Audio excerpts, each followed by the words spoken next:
Welcome back to Ball Up Top, where we have enough takes to stuff your stocking and then some. Mm. I'm here. We got a full house again. Shawnee, Greer. Am I gonna say it? Am I gonna say it? And the super secret white guy chat. We're back. Yes, and no other nickname. Good. Yay. We got Dos Leches in the building. Dos Leches. Dos Leches. Dos A critical Leches. third missing, but thankfully. Yes, it'll stay gone. Yes.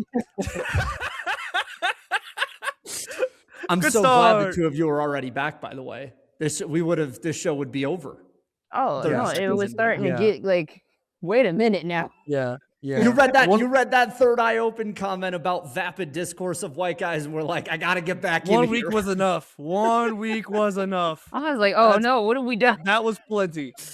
Ozempic, Lex Luthor, Adam Silver Jesus Christ. said that he's optimistic a deal will be made. He said, we acknowledge that our players deserve to be paid significantly more than they have so far based on the increased success of the league. He said, it's just a question of finding a meeting of the minds on what is a fair deal. Okay, so just a reminder, the W was like 30%. Give us 30% revenue share and we're good. And they're still like, is that really fair? Do you broads really deserve all of that? Like, ooh. I don't know. Yeah, that about sums it up. I mean, for lack of a better term, yeah. It feels like every time we get like the W side of the proposal leaked, it's just like the worst thing I've ever heard. It's like, oh, that's good. I'm glad we're making progress. Thanks, everyone. I appreciate your help. The worst thing is like the contempt in it, like the utter contempt in the response is what gets me, where they look around, the players are like, we really would like 30. It's not even close to the 50-50 or 51-49 player split. And the league was like, how about we take away workforce housing? And it's like, what about this is meeting in the middle to you? They're like, well, we can make sure that the best players make $100,000 more. And it's just like, bro. And so I don't know. Maybe I'm crazy. It feels like that and Caitlin's comments at Team USA camp this week feels like there's something in the air. Some people know which way we're moving here. That's at least my viewpoint on it. And we'll get into those comments in a second. But yeah, Greer, go ahead. I think my read on it is like truly no one wants to stop playing. Everybody recognizes like the momentum that, to be clear, the players have built. Very clear, right? We have sat on this show many a night and talked about all of the snafus and the wish we had that one back type deals with the WNBA and like who's in charge there. So again, like it's been the players by and large. It's been the players who have like met the moment, played exceptionally well on big stages throughout all of this. Have they complained? Absolutely. But have they been valid complaints? Absolutely. Right. Like just truly a lot of workplace type improvements, right, that they wanted, right? Not dissimilar to regular everyday working people, right? So yeah, I think it's funny that, like, to your point, Andrew, just asking for more money and more like true partnership has been met with, well, let's get rid of all the other like benefits. Fine. No free breakfast. Literally. And like, here's the thing with the workforce housing thing is crazy because on the one hand, I can understand for full year-round players, right? Like players with guaranteed contracts. Yeah, if your base is $250, you can live anywhere in a city pretty nicely. Even the expensive ones, you can live in a pretty nice place. However, the workforce housing that is being discussed here is for like the hardship contract players, the rookies that might get waived. Like that is meant to be year-round housing. So players that would otherwise have to live month to month, which does get prohibitively expensive if you're in expensive cities, can become substantially more difficult to find and a lot harder to do. So there's just been this weird back and forth where the players feel like they're trying to bring something that is semi in the middle. Like I would say a 30% like rev share. Like dignified, justified too, like right? 30%, if the league offered 30, I would tell the players take it. Like that's I think where it lies for me is like I see what the players are asking as already having given up a lot of ground here. Yeah. And it feels as though, again, I feel like Silver doesn't necessarily have the desire to be forward facing with the WNBA. I feel like he's really passed the buck to Kathy Engelbert until Kathy has stepped in it so bad. Silver has to come in and actually put the fire out. But it feels like he wants the W as a league to kind of stop messing around here and get a deal done too. Because if you were the NBA commissioner and wanted to push on the players even more so, it would be very easy for Adam Silver to have gotten out there tonight and said they're continuing to ask for more and they have to come to the table. But definitely, and this is where I think Caitlin Clark does deserve a lot of credit for trying to thread the needle that she did at USA Camp. Caitlin says the compromise component of this, if she doesn't do that first, it gives Adam Silver an out to ramp up his rhetoric against the players union further. But Caitlin came at it from a place of respectability. So like you can't meet it with anything other than a potential Adam tone was of compromise. terrified of them bots. Terrified. Terrified. Brah, brah, brah. Yeah. Like Yeah. he doesn't want the hive. Like he does not want the mess. He does not want. They were gonna make T-shirts about him. Yeah, like the media apparatus would have gotten to work for Caitlin in a way that I think like that's what Caitlin's best role in the WNBA is knowing when to sort of mobilize the bully pulpit that she has. Yeah. And I feel like she did it in kind of a different type of way here, where instead of doing it like Fee did, where, you know, you bring out the receipts and you bring it all out against Kathy at this one particular moment, you're seeing the difference between like hard touch versus light touch, and also how you build a coalition around those two ideas, right? Like Caitlin's style might not be Fee's or Asia's or Angel's or Paige's or Stewie's, but all of them, if they have the same belief about where this needs to go in terms of something like a rev share, a housing, a salary base, etc., it doesn't matter what the tone of communication is. You need all of the different tones to build a coalition to beat a bigger entity than you, especially in a labor negotiation. And so that's kind of the thing that I wrote about in 5 Out, but also wanted to discuss in the pod here, is that I feel that everyone, as they do, treats Caitlin as a Rorschach test. And, you know, how you feel about her is how you interpret what her comments are. But in this particular situation, I think she kind of threaded the needle the way someone like her needs to thread the needle. And that is in saying, we are aligned as a union. We all have the same things in mind. There are things we are not going to compromise on. And then there are things that maybe we can meet in the middle on. But at the end of the day, we want to and need to play basketball. And I think as the players have stretched this out in a very, very intelligent way, I do think they have options, aka Unrivaled, Project B, Athletes Unlimited, etc. But that's a nuclear option. You know, I'm not saying you need to use that now, but it's a nuclear option that you have if the league doesn't want to do it. I think what you're starting to see is nobody wants to mess this bag up. Like this is starting to feel like the NBA's 87 CBA going into the 88 season in that iconic All-Star weekend. You've got Larry and Bird already well established. Larry and Magic already well established. You have Jordan, who's like in year 3, and you see the direction of this and you don't want to mess it up. That was, you know, not landmark legislation in the same way the 84 CBA was in the NBA, but it was a continuation of what was needed. And you also saw during that negotiation, Michael Jordan come into his own as a labor advocate that he ended up really becoming in the 98 lockout. Caitlin feels like she's on the same path right now, where she's in year 3 in the league, just like Jordan was at this very pivotal moment. How she decides to thread the needle and kind of be the liaison between the owners and the players and the fans, while also still knowing that she is labor at the end of the day and has to move accordingly. You know, I feel pretty positive about this. I feel like Silver, while not saying much, did say more than those words give off. Comrade Caitlin, we salute you. And if you're listening to me, I want you to stick your hand in a cash register right now and unionize. Everybody. Well, speaking of that, Shawnee, I actually am interested, and well, this is very much just like kind of bringing the Wattpad out and seeing like what happens next. But like, I almost wonder if the WNBA has messed up by not getting this done already, with all the players now going to Unrivaled together. Because we saw what happened at All-Star Weekend when all these players were finally all in the same place and were able to discuss the CBA. We saw Shawnee their boots on the ground, like what that ended up being with the t-shirts and what really kind of set off this initial movement, and what I thought was very accurate and productive messaging of pay them what you owe us, not pay us what the NBA players make. That, like, I feel like the outside world was thinking, and I thought it was very well done.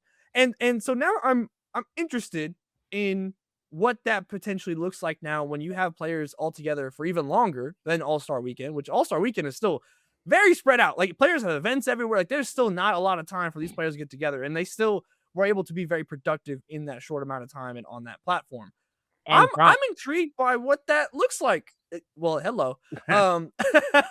Not me though. But like, so I'm interested in like what that looks like when you have, the players together for a month, 2 months, however long they're all around Unrivaled, and what that can kind of bring. We've already kind of seen, I think it was Skylar Diggins that was talking about it, like having everyone here and that they're going to have meetings about it, like while in Miami. And to me, that's incredibly dangerous for the league. Just in terms of like, if they weren't organized as well already, which I think generally speaking, I think the players have been pretty all together all throughout this. So like, I don't think they've done a bad job of it, but I think now that everyone's going to be in Miami, the chances of that getting even stronger is very, very real. And I'm interested in what that could do to these negotiations, having everyone all in one spot like that from the players. Oh, and to piggyback off of that, like, it only strengthens it because you have a variety of players, right? You have your respectfully, your Ray Burrells, your Ari McDonalds. You have players that, they're hustling and scrapping to stay in the league. Sure. So it's like, it's easier for us to talk about this through the lens of like your Caitlins, your Asia, your Yeah. Stevie Fee,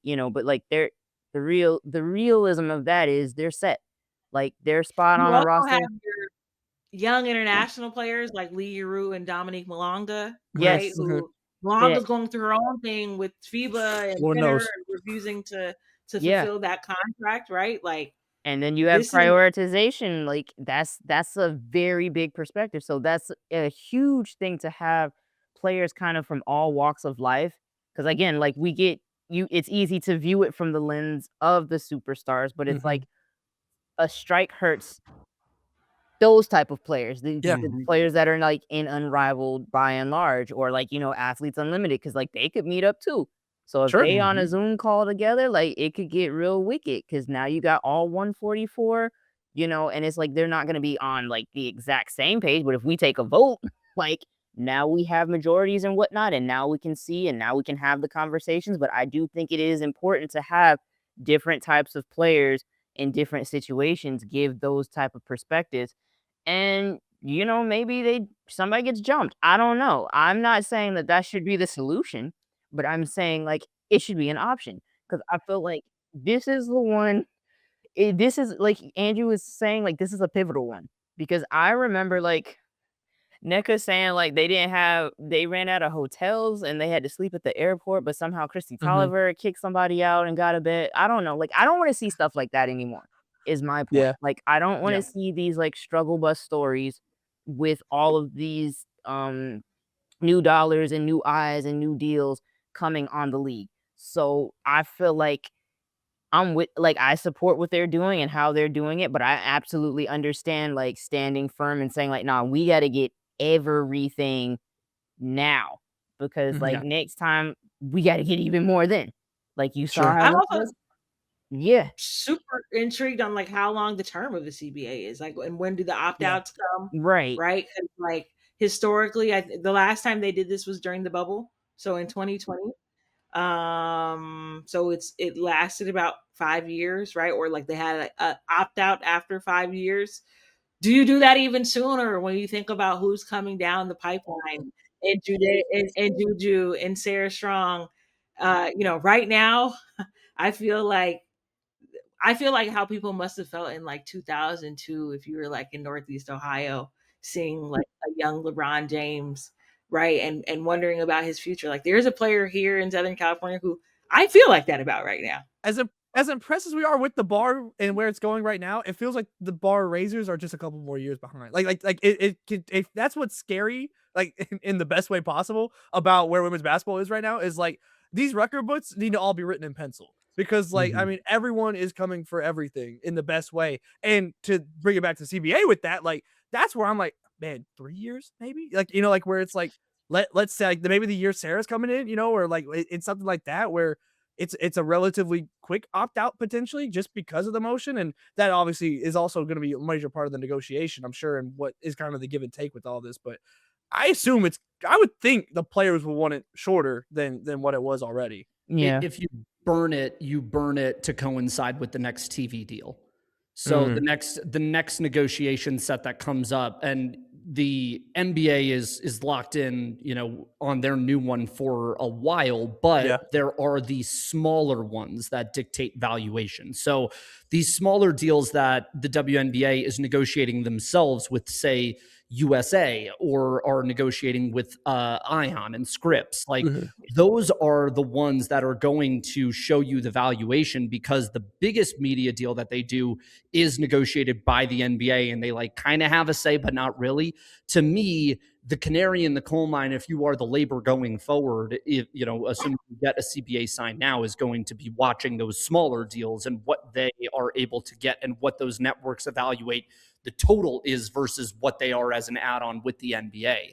The thing that is funny to me, because we joked about it when it happened, this is going to sound crazy, but to your point about Unrivaled having a diversity of players, Shawnee and Greer, like we joked about Rachel Banham being in the room for this, but like such a wicked Rachel Banham and like Shug Sutton and Mo Billings and Veronica Burton, like these are players that, I think a lot of WNBA fans kind of joked about, of like, oh, are we diluting the pool of Unrivaled too much because the first 36 were all-stars and now the next 12 to fill out the 48 are more or less rotational roster players in the WNBA.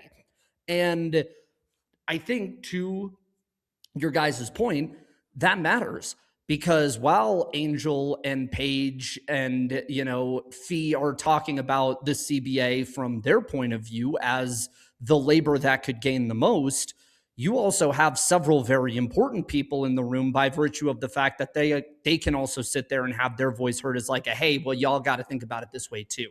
And that's the check that is required, because if you go back and look, it's funny, Chris Paul being in the news these days about how he's kind of lost his edge from a basketball standpoint.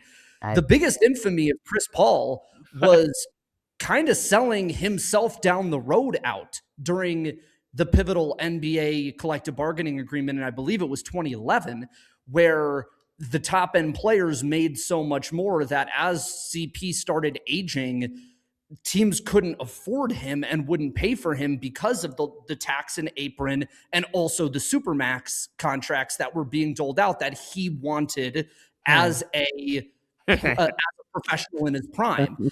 And the banana boat and like the cabal and all of the conspiracy theories about what their influence was in the game, CP and LeBron and Melo and Wade and all of those guys, the influence mattered when it came to the labor negotiations, because you started to see this elimination of the middle class in the NBA over the last decade. And it's, kind of allegorical to what's going on more broadly. And it's funny that the timing of this CBA is happening right as it feels like there is a rejection of that more wholesale culturally in the United States. And now women's basketball gets to be at the forefront of that, and having Unrivaled, which is not only a space where a diversity of opinion, a diversity of social strata and socioeconomic status within the league is all put together, but Unrivaled is also the place where players talk about how well taken care of they are. And it's going to be really easy to not only have all of them in a room talking about how they want to strategize on the labor discussion, but also they're going to be enjoying all of these creature comforts that is only going to steal your will, I think, of saying, you're going to pull workforce housing. We got this. Like, we're here right now. We can make a week's worth of social content if we're the WNBPA about how good the digs are at Unrivaled, if we really want to here, you know? And I think as we start to turn the corner into Unrivaled, it feels like the NBA and WNBA ownership finally understand what people have been trying to tell them since the beginning. It's not the option the players want, but they do have options. And the WNBA owner schism that I'm watching is the half that are affiliated with the NBA and thus have the money to eat a work stoppage versus the other half who were all sizable investors, mind you, from Mark Davis to Larry Gottesteiner to Force 10 in Seattle to Mark Walter, who is the owner and money behind the Dodgers, that now he is, in the last year, the full majority owner of the Sparks and plans to invest accordingly the way he invests in the Dodgers. Like, and the Lakers. Like Mark Walter and Mark Davis are not going to sign up for a work stoppage in which they have no insurance whatsoever for their franchise.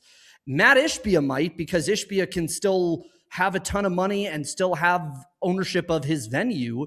But like, there are billionaires with B's that stand to lose out a lot here if it gets to the end of the road. And that is the thing that I'm going to be really interested in seeing.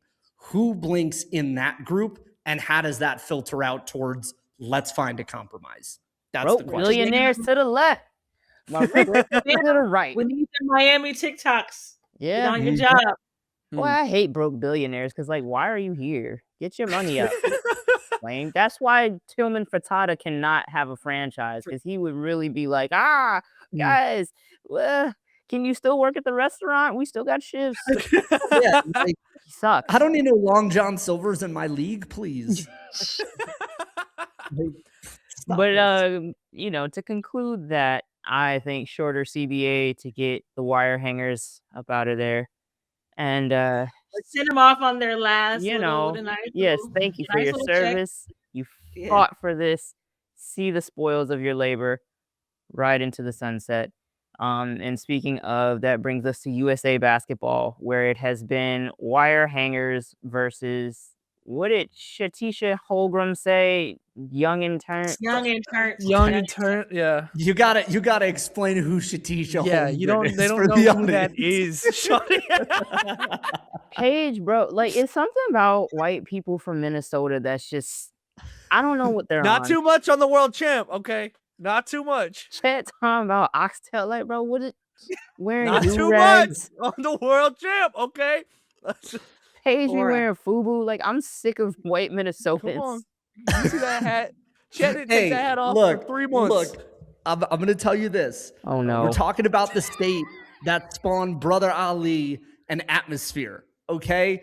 White people in Minnesota have been about this action for a long time. But Brother Ali was out here getting arrested for like being a humanitarian. He lives in Turkey now. Like, this is like, then I need Mers was LA, but like Minneapolis very quietly has like Minneapolis has a very quietly vibrant like hip hop scene that, while there might not be a lot of black people in the city relative to other places in this country, there is definitely this weird kind of like underlying cultural appreciation for like the art that exists there. Which is why it's kind of Molly too, for real. Yeah, straight. Like, y'all been having it hard for the last few weeks. Yeah, Grip pulled the mic up for that one. That's real. That's real. Like, That's real. Minneapolis got busy during the protest, during that whole 2020 era. They was like, no, we're burning it down. And then Minneapolis low-key been about it. However, that does not, like, you can't just be like, I'm from Minnie. Like, no. I want you this don't see where Paige got now. I want this. I want like a shirt, like Paige in a shirt that just says like Minnie. Her and Chet walking in like why? Same shirt. Chet probably got it tatted on his back. Come on now. Come on. He got hella lakes on.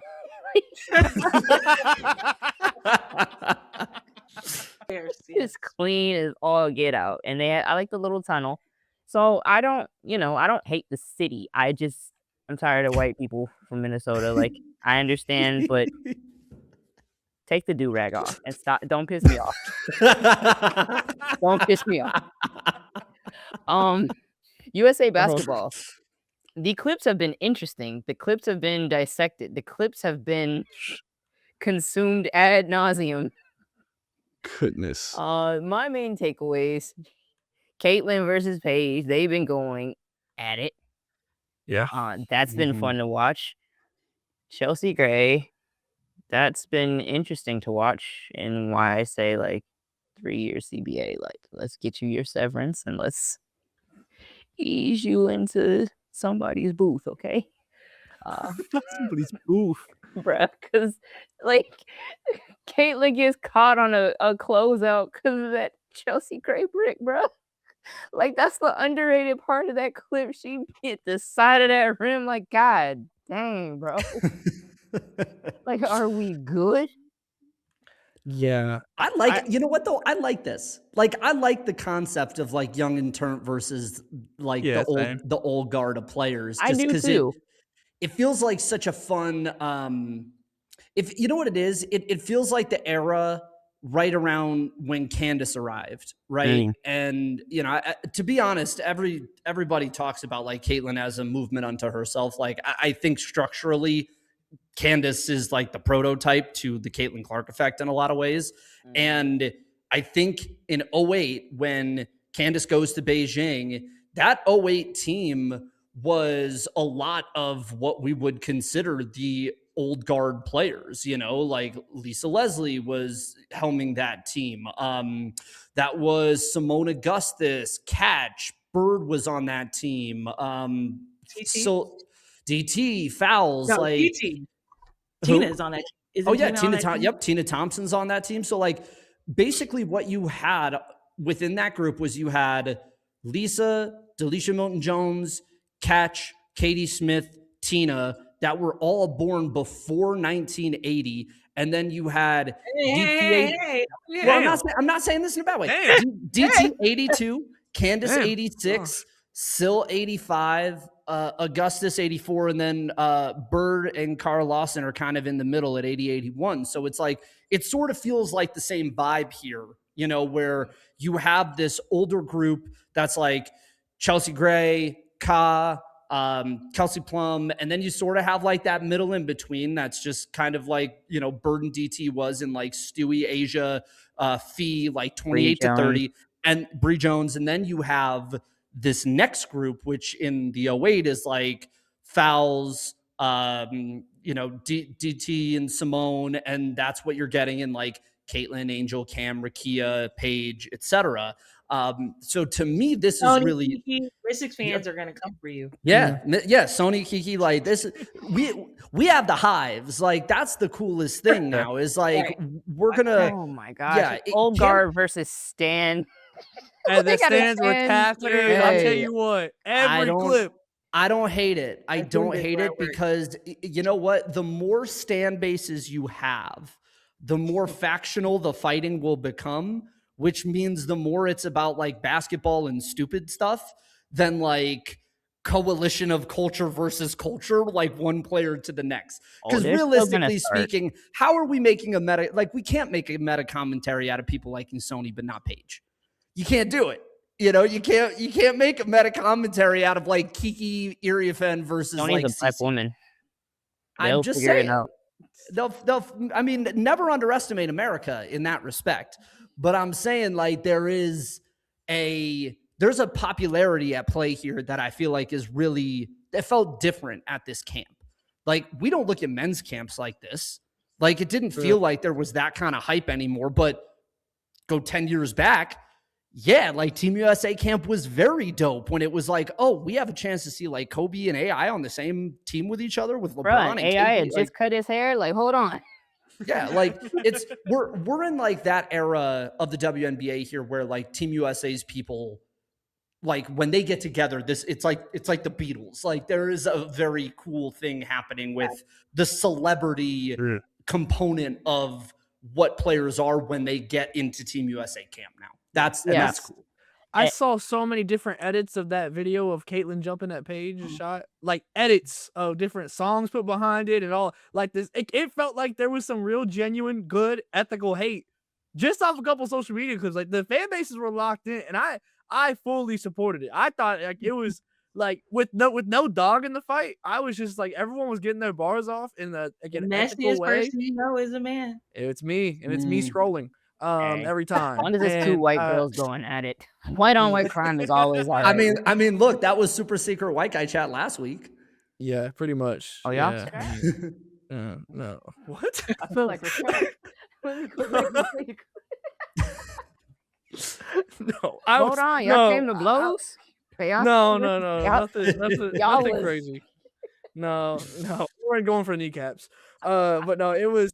I just thought it was fun. Like Andrew, to your point, like I mean, obviously, like this being with the first time seeing Caitlyn on the court in a long time, certainly I think magnified it even more. That's what pissed me off about that clip, bro. Like everybody, like she don't play defense, and I'm like, she's coming back it's from not even injury, a like, and I get okay. it, but like nobody wants to hear that. But like she coming back from like leg injuries, like Yeah. lower body injuries, so and she's still playing the same. Like Pivot. yeah, she hit like she fouled Kelsey Plum, but Kelsey Plum also fouls her. Like we pull up the All-Star clip, so it's like you got her like, lick back. we're arguing about we're arguing foul calls in like a Team USA camp, bro. And Like I'm we with it. gotta. Because like now we're like you said, we're talking hoops. So it's like let's Valid. talk the hoops. It felt good. It felt good just to see hoops on the timeline. Well, like the jokes are like we're still from like the same fan bases and everything, but like it was all hoops. And what the funny part is, it was just these social clips. So like we weren't even working with much, but they had all the material. Come on, we don't. All you They need had is all the material that was needed from all different sides, like like different like combinations of like I said it was like whether it's like Paige assisting Angel or like Sony assisting Angel. I think I saw once like on a cut, like all these different fan bases like coming together and like And celebrating different duos and that picture of Paige, Angel, and Caitlyn. I still think that's AI. or very old. It's either very old or AI. Like something about, like, and it's not something about it don't seem right, and it's not the.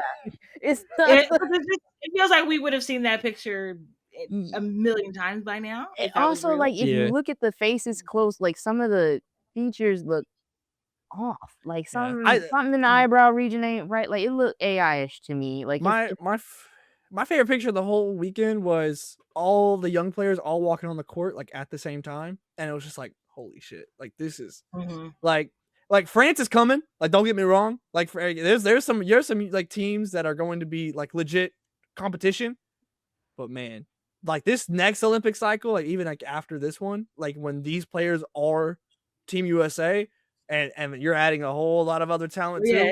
I mean, like there's more on the way.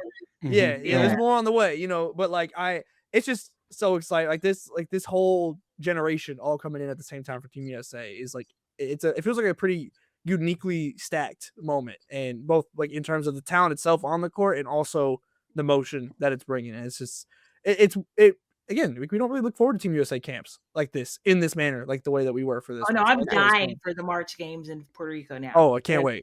I'm dying for them. That's gonna be fun. Yeah, and I know we're talking a lot about like boots on the ground, different standums freaking out about the clips and stuff like that. If I gotta be honest though, oh god, the Jackie glaze of Paige, incredible cinema. Hey.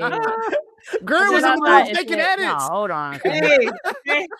Also, even Ka talking about who kind of just felt like who kind of owned the moment already, right?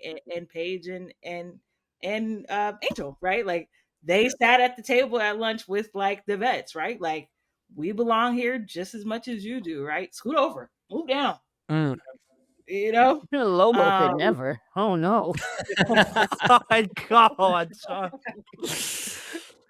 But yeah, lots of interesting things coming out of USA camp. I think we also all wanted to look at Kara Lawson, honestly, given the year that Duke is having, because so there were immediate calls for Sue to reconsider her choice. And I didn't leave I mean, we weren't there, but I didn't leave feeling like super confident. But I will say, like, we got to see Nate Tibbetts tampering with Angel a little bit. We got to That's see what I was looking for. Was the Steph tampering. White and Paige yapping up. Like all of that is incredibly interesting stuff. Chicago Sky, where were y'all? Shout out to LT, but where was in the y'all? building.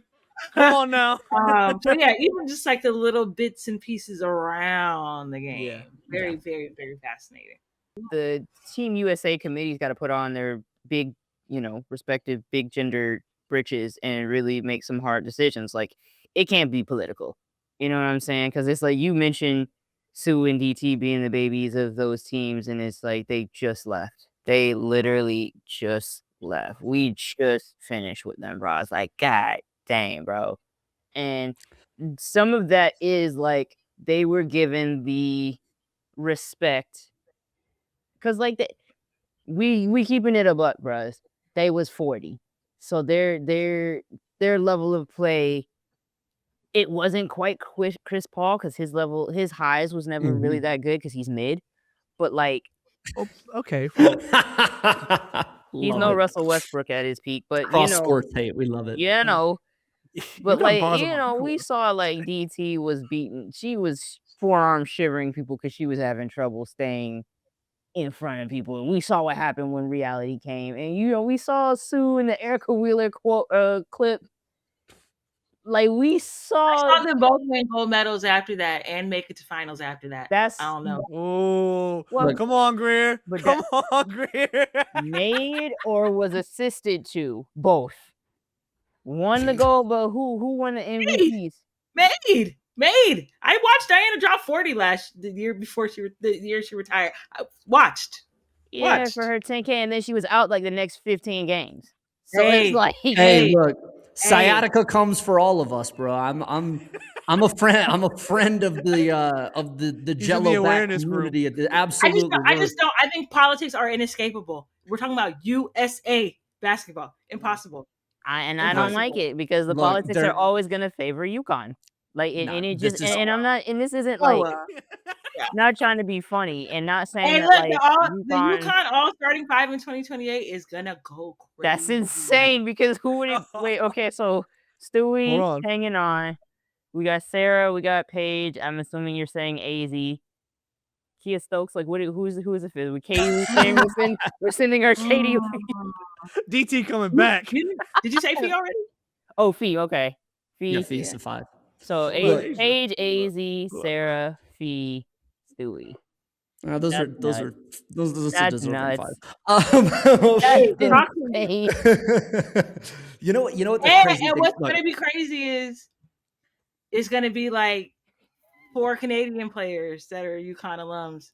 It's gonna be like a French girl, an Ecuadorian girl, an Irish chick bouncing. Store's gone global. Store's gone global. I mean, look, it's gonna happen. It's gonna happen. These versus the world is actually pissing me off.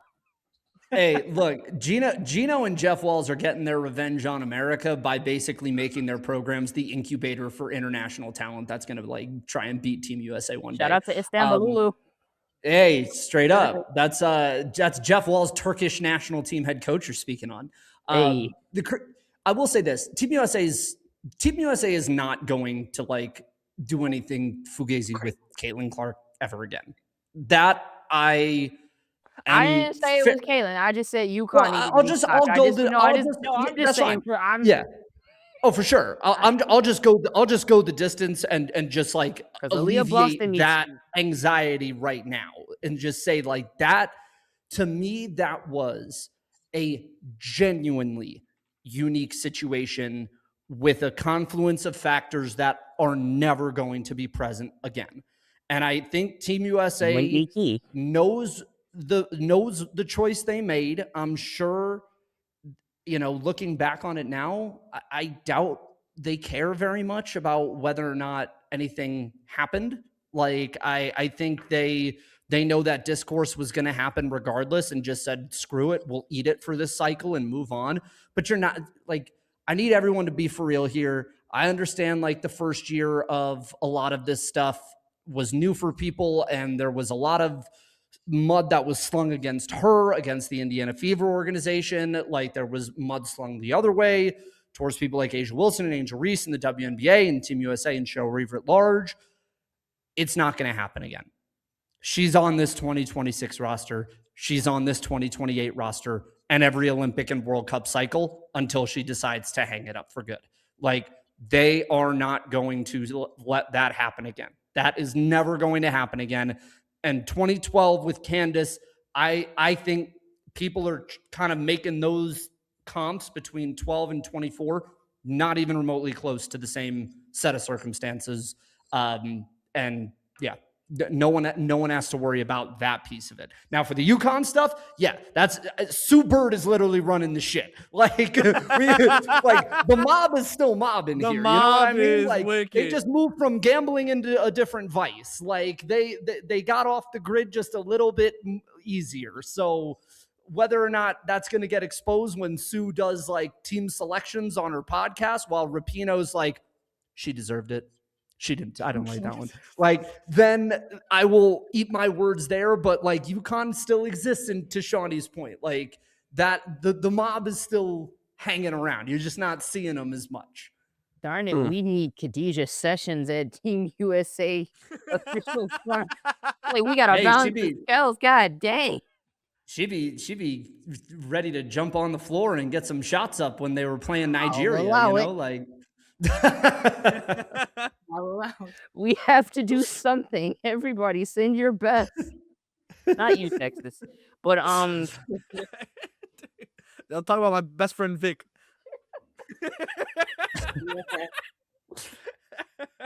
Speaking of sending your best, it's time to go to the college game, and let's talk about the best of the best right now. We're gonna get into our Player of the Year ladder. I guess we got to talk about UConn still because they do exist. Yeah, I'm suddenly regretting this pivot. It's not. So where do we? The best. Keep that foot firmly planted on the best ground. of the best. Because it's going to stores either way it goes. And obviously much has been made about Sarah Strong and the player. She was, preseason, all of the things. But AZ is shooting 50-50, 100, y'all. Taking 6 threes a game, taking the other team's best perimeter matchup night in and night out for this team. Both of them really have been able to sit out fourth quarters by and large.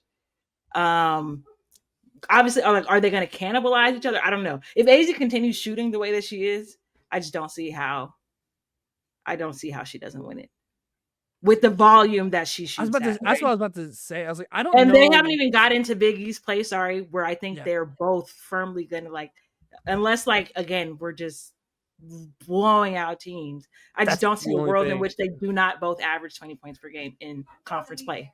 Yeah, that's the only thing I can think of is not playing fourth quarters like that. That it's coming from an NBA MVP argument where I was just going to war about it. Like, it's like playing those fourth quarters, like literally just not stat padding, but like just not having close games, like and having maybe those like National Player of the Year moments because you aren't playing in those, like in that way. Like from a storyline perspective, I don't think it's gonna happen. Like I'm pretty confident it's going to store. I would be surprised at this moment right now if that award doesn't end up in stores one way or another. But I do think that there is like something to be said where it's like, is it like, well, they're in the Big East. Like, do they kind of get like the usual almost UConn? I was getting ready to say, I'm gonna stop that.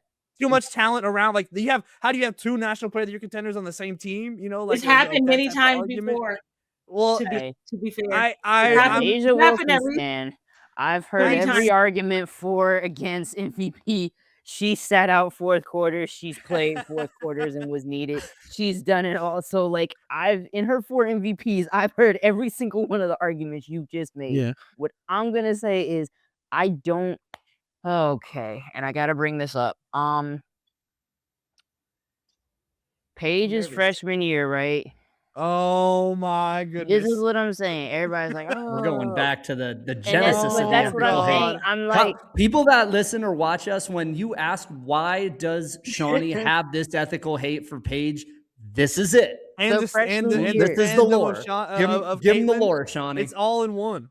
Because this is what I was with Tyler all the way through the Big East. Like, it allowed her to inflate the numbers because there is nobody even comparable in their conference. And it's like, yeah, that's not their fault. They, you play who's in front of you. However, who's in front of you is not the same as who's in front of Audie Crooks, as who's in front of.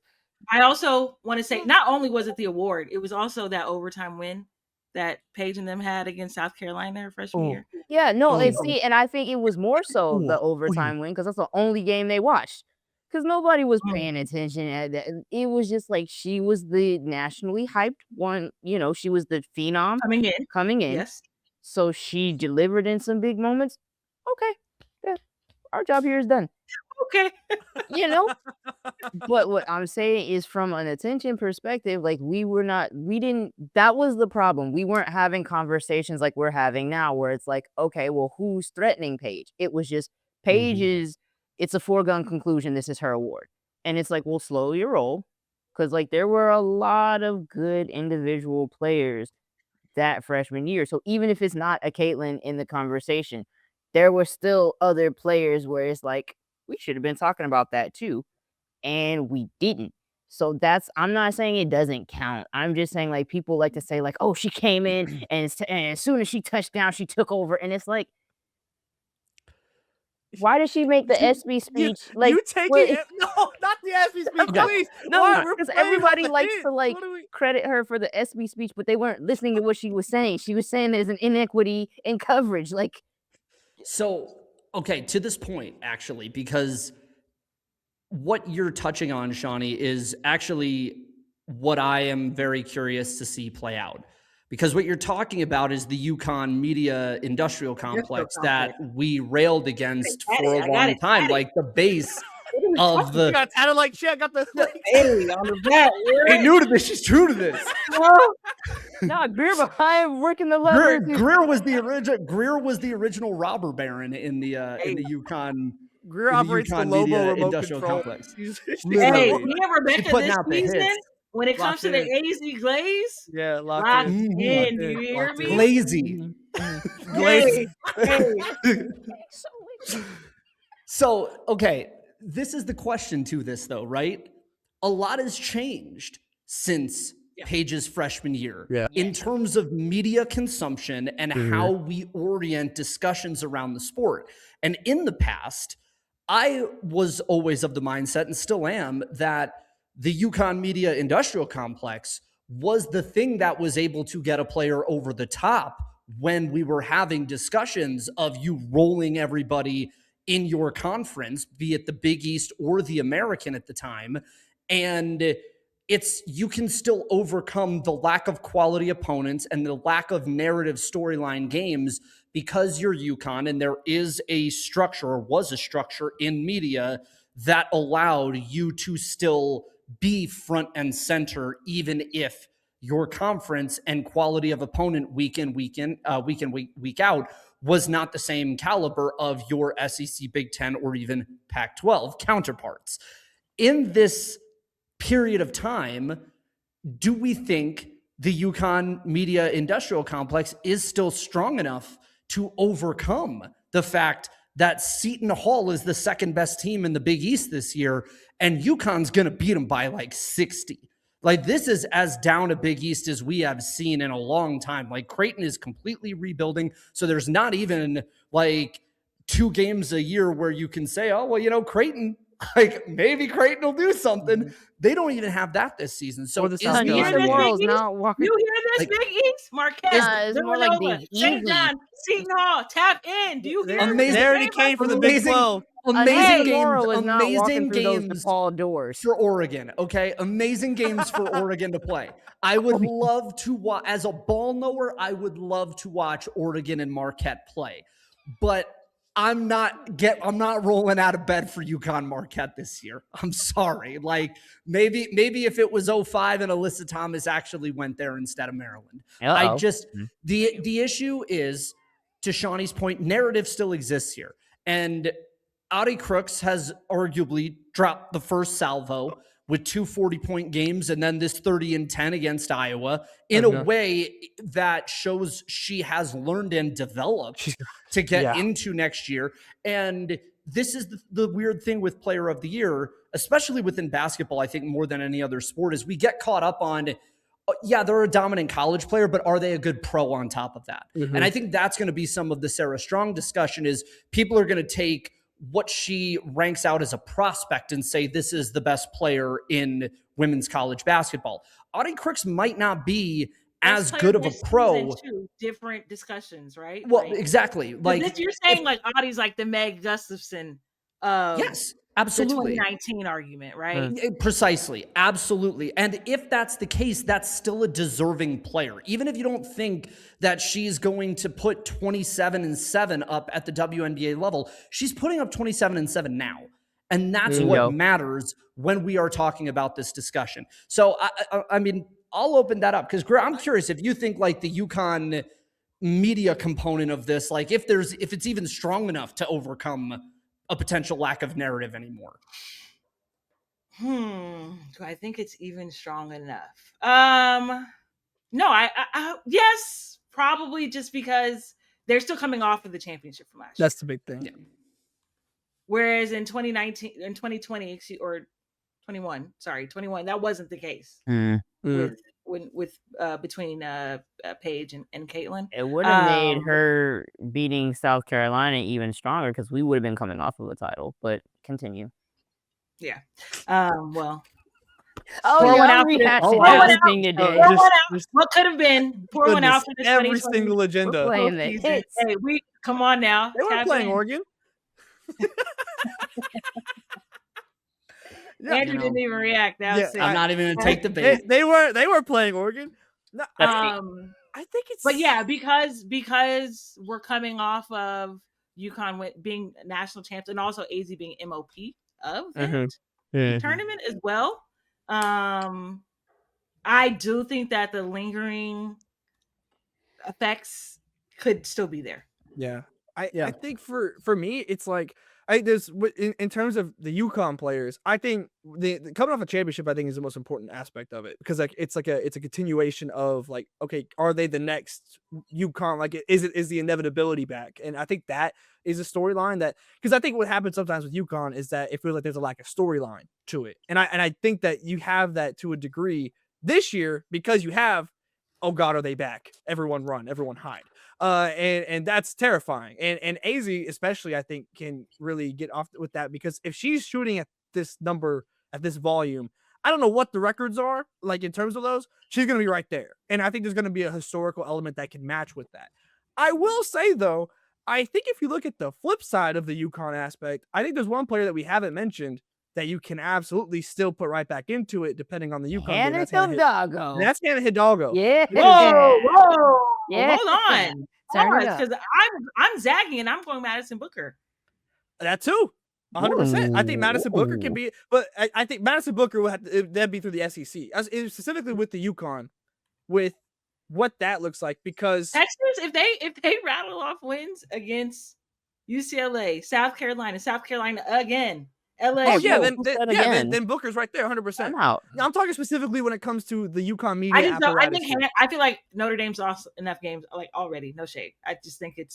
I don't think so. Like it's not her fault. It's Olivia Miles' fault. Like they already said it. She has our narrative. I just think it's cooked already. If I'm just. I don't know. I think if they're able to go in, like we're gonna find out very early with them because like when it comes to their ranked ACC opponents, which aren't. Obviously, we know what the ACC is this season. It's not the strongest. You play North Carolina, Louisville, UConn, all 3 in a row.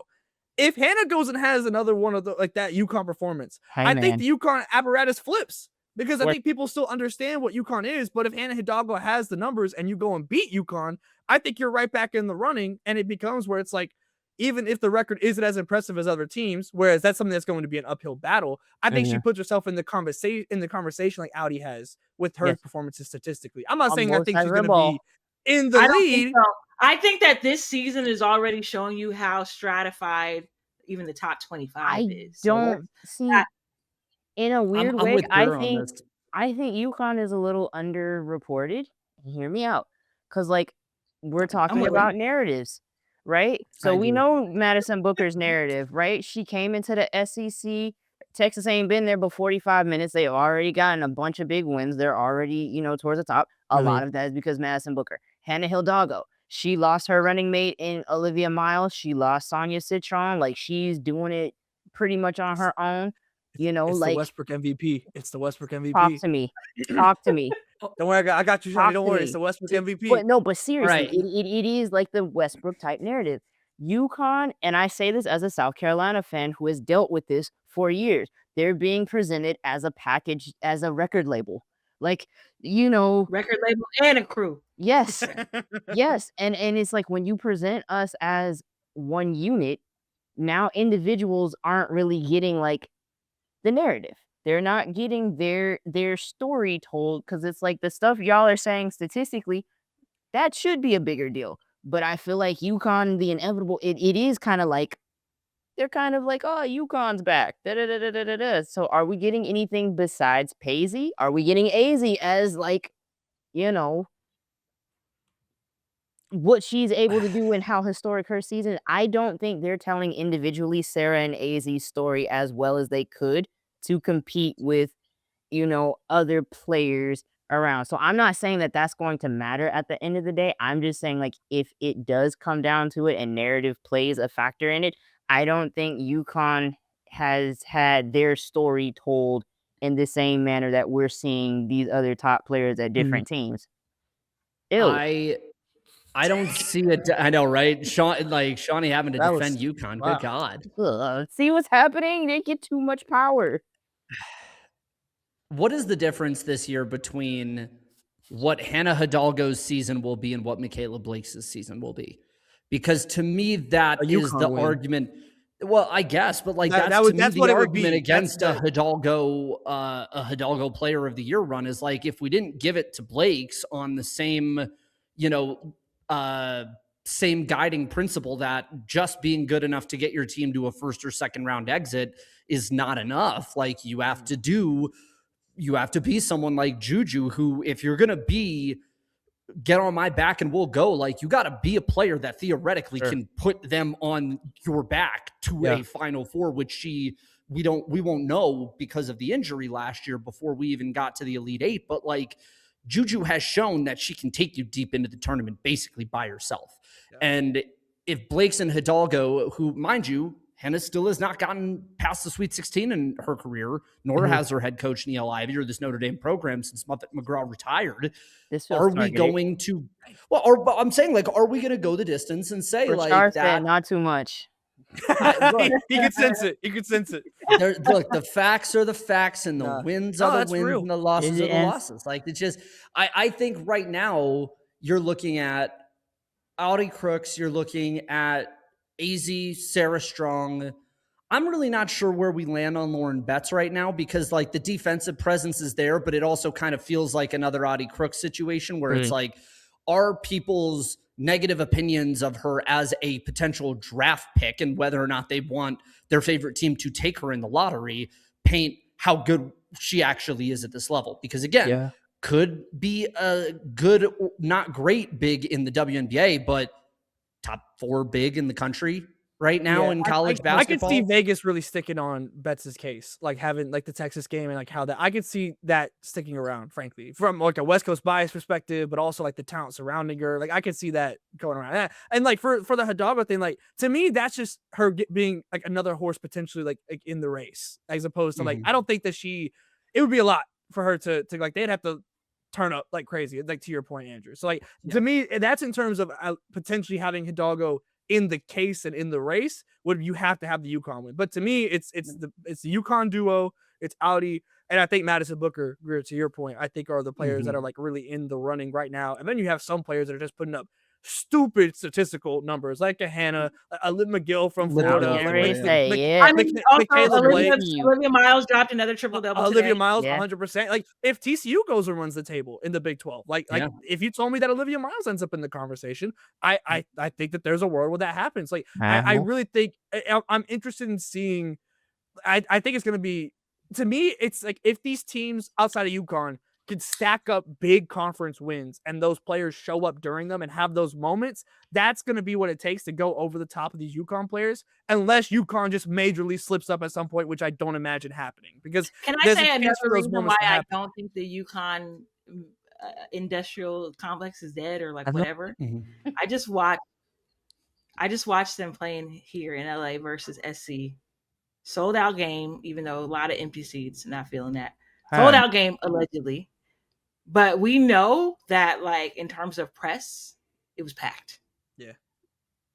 And much different than the week prior when USC began their Big Ten conference play versus Washington. Night and day difference in terms of like interest from the media, right? Also, it's been announced that UConn is going to play at Madison Square Garden on March 1st to bookend their Big East season. And you know that's going to be another scenario where press row's full. Motion. Yeah. Yeah. I will say this, like I'm not ready to count Joyce Edwards out of this race just yet. South Carolina, like people are gonna, well, I think it's gonna be Joyce out of the South Carolina cohort, just because Joyce, from a usage minute and scoring perspective, is doing the most a big has done at South Carolina since Asia. And that's not like a comp of play styles or a comp of actual, value and how outstanding they are, but just from a numbers perspective, usually since Dawn has kind of gone double big since Asia's graduated, there hasn't been a big that's averaged more than like 18 points a game for them, and Joyce is up to 20. So there is, I think, plenty of time for her, especially with Watkins not playing and Chloe Kitt's not playing, and injuries to Medina Okote and Agat McKeer, and like this is as thin a front court as Dawn has had in a really long time, and it's going to fall to Joyce Edwards to have to be that person if they're going to contend, to try and make it back to the Final Four. And it's worth noting they only lost to Texas by 2 on a Rory Harmon buzzer beater. So like, while narrowly beating Louisville is one thing, or while narrowly losing to Texas is another, like this is still South Carolina at the end of the day. Like South Carolina is kind of officially to me in the UConn tier, where when Gino was making Final Fours, like we were calling them failure seasons, when it was like you're literally in the Final Four. But that's the rarefied air when you're the program of the moment. And I think we have officially entered that place. We probably did even last year, where South Carolina and UConn, I think, are the two programs that we perceive to be just on a different plane of excellence than everybody else right now. And if Joyce is the person leading that, knowing, again, to your point, Tyler, about like the storytelling and narrative component of this, you pick off LSU or you pick off Texas or you pick off one of these like top 10 teams in the SEC this year, and Joyce does it by throwing up 25 points a game, that player of the year conversation is gonna move in a hurry. I would also be remiss, as just a parting thought, Richmond's Maggie Dugan deserves like a finalist shout on this list. Like, it's not often we see mid-majors get into Team USA senior camps and almost make the team the way she did this summer with AmeriCup. 25-7, they threw the kitchen sink at her against Texas, but she so far has been like a 22-7 player against the high-end mid-majors, your Fairfields. There's just they're going to have a lot more opportunity to play really good teams this season. But man, don't sleep on her, man. She is an extraordinarily talented player. She could be the first mid-major lottery pick we have in a really long time. Like, she's that level of good. And remember the name now, because you wake up and Richmond's in the Sweet 16 this year, it's probably going to be because of Maggie Dugan too. So she's got to stay at least in the ladder somewhere. I think. Yeah. And then we close out. Well, I kind of wanted to close on that note, but I still feel like if South Carolina, an alternative scenario though, like if Tanaya goes full FSU Tanaya, because I've been kind of critical, like, okay, we're seeing those flashes against, like, don't be a Winthrop Merchant. Like, I need to see this against P4 schools. If she runs through the SEC and gets back to that type of form and puts up that kind of production, she already has the South Carolina industrial complex, aka me. We pushing it. We going global with it. We're getting her there. So she already has the narrative, like you said, like the injuries, all a new team, a new conference, and she's already the reigning like scoring champ. Like, she already has stuff under her belt, and she can be the piece that gets us past UConn with UConn. We'll see. Well, if she puts 30 on AZ head, like, we got to talk about something. So we'll see. But I'm saying like I wouldn't count her completely out just yet. You know that Michael Jordan gif? You know what I'm talking about? Where he's like, "What the hell are you talking about?" Like, That's what I right. said. The South Carolina Industrial Complex, powered by me. I'm in there blowing. The industrial complex is Shawnee being able to make hers the last take of the show. That's what it is. She gets to get if that's not power, I don't know what is. that's what it is, man. And I'm like, I'm pedaling. I'm like, On the Dillo thing. yeah, you know, I'm doing everything I can on my own here. She's in the coal mine, y'all. Hey, whatever it takes. Whatever it takes. But we thank you guys for joining us on a very spirited and riveted episode. Get your Christmas shopping done because it's gonna get wicked out there. Yeah, and we'll talk to y'all next week. No, that's not true. We'll talk to y'all later. That is next week is Christmas Eve. That's a great end. I love that.